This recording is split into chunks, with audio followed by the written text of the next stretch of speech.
এখন ইউটিউব হোক বা ইনস্টাগ্রাম, যেখানেই তাকাই না কেন এই লোটাস পন্ডটাকে দেখতে পাই। কেউ হয়তো মোল্ডেড ক্লে দিয়ে বানাচ্ছে, আবার কেউ হয়তো সুপার ক্লে দিয়ে। তাই আমিও আজ সুপার ক্লে দিয়ে এটা বানিয়ে ফেললাম, কারণ আমার কাছে সুপার ক্লেটা অনেকটাই বেশি জমে গেছে। যদি ওগুলোকে আমি ইউজ না করি তাহলে হয়তো নষ্ট হয়ে যাবে।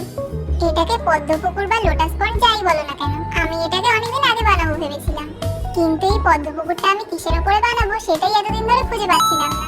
তারপর ভাবলাম এই ছোট্ট মাটির থালাটার উপরে বানাই। প্রথমে আমি পদ্ম ফুল আর পাতাগুলোকে বানিয়ে নিয়েছি, তারপর মাটির থালাটার উপর ব্লু কালার করে ওর মধ্যে দুটো কই ফিশ বানিয়ে দিয়েছি, কারণ আমি গুগল থেকে জানতে পেরেছি এই ফিশগুলোকে জাপানিজরা খুব লাকি বলে মনে করে। তোমাদের কেমন লাগছে এই পদ্ম পুকুরটাকে কমেন্ট করে জানিও।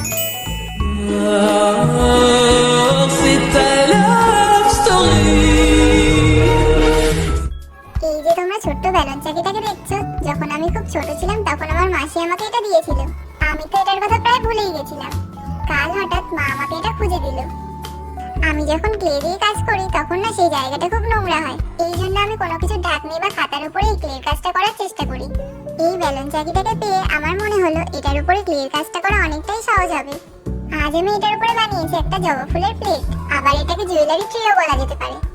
আর জবা ফুলের মধ্যে আমার এই পিঙ্ক কালারের জবাটা সবথেকে বেশি ভালো লাগে, কিন্তু আমি যখন এটাকে কালার করতে বসেছি তখন দেখি পিঙ্ক কালারটা পুরো শেষ হয়ে গেছে।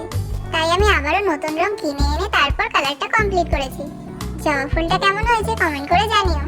আমার ইউটিউবের প্রথম ভাইরাল ভিডিও ছিল এই গ্যালাক্সি টার্টেল। ওটার পর আমি সমুদ্র থেকে অনেক কিছুই বানিয়েছি, কিন্তু এই প্রসেসে আর কিছুই বানানো হয়নি। তাই আজ আবার আমার বানানো সেই গ্যালাক্সি টার্টেল থেকে ইন্সপায়ার্ড হয়ে বানাবো একটা কিউট অক্টোপাস। গ্যালাক্সি টার্টেল বানানোর সময় আমি একটা খালি গোল কৌটো ইউজ করেছিলাম, কিন্তু এবার তেমন কিছু না থাকায় একটা বড় প্রদীপ দিয়ে শেপটা বানিয়ে নিলাম। তারপর ক্লে দিয়ে অক্টোপাসের হাত পাগুলো বানিয়ে বডিটার সাথে লাগিয়ে দিয়েছি। কিন্তু পরে একটা জিনিস খেয়াল করলাম, অক্টোপাসের মাথাটা আরো একটু লম্বা হলে হয়তো আরো পারফেক্ট হতো, কিন্তু ততক্ষণে ক্লেটা একদম ড্রাই হয়ে গেছে। তাই এটাতেই কালার করে দিলাম। আর এই কালারটা সবসময় আমার কাছে একটু ম্যাজিক্যাল মনে হয়, তাই আজকের এই অক্টোপাসের নাম রাখলাম ম্যাজিক্যাল অক্টোপাস। তোমাদের সবথেকে বেশি কোনটা ভালো লেগেছে, গ্যালাক্সি টার্টেল নাকি ম্যাজিক্যাল অক্টোপাস? স্টারফ্রুট দেখতে এত সুন্দর, তাই ভাবলাম এটা ক্লে দিয়ে বানালে কেমন হয়। আর প্রত্যেকবারের মতোই এবারেও আমার ইয়েলো কালার শেষ হয়ে গেছে, কারণ স্টারফ্রুট গুলোকে ইয়েলো কালারে বানালে আরো বেশি ভালো লাগতো দেখতে। আর গ্রিন কালারটাও একটু কম ছিল আমার কাছে, তার জন্য এর মধ্যে একটুখানি ব্লু কালার মিক্স করেছি। এর আগে আমি ড্রাগন ফ্রুট গাছটা যেভাবে বানিয়েছিলাম ঠিক সেইভাবেই এই স্টারফ্রুট গুলোকে বানাতে হবে। আমার তো মনে হচ্ছিল একসাথে অনেকগুলো বানিয়ে ফেলি, কিন্তু আমার কাছে ক্লে কম ছিল বলে এগুলোকে আর ডালের মধ্যে লাগিয়ে দেখাতে পারলাম না।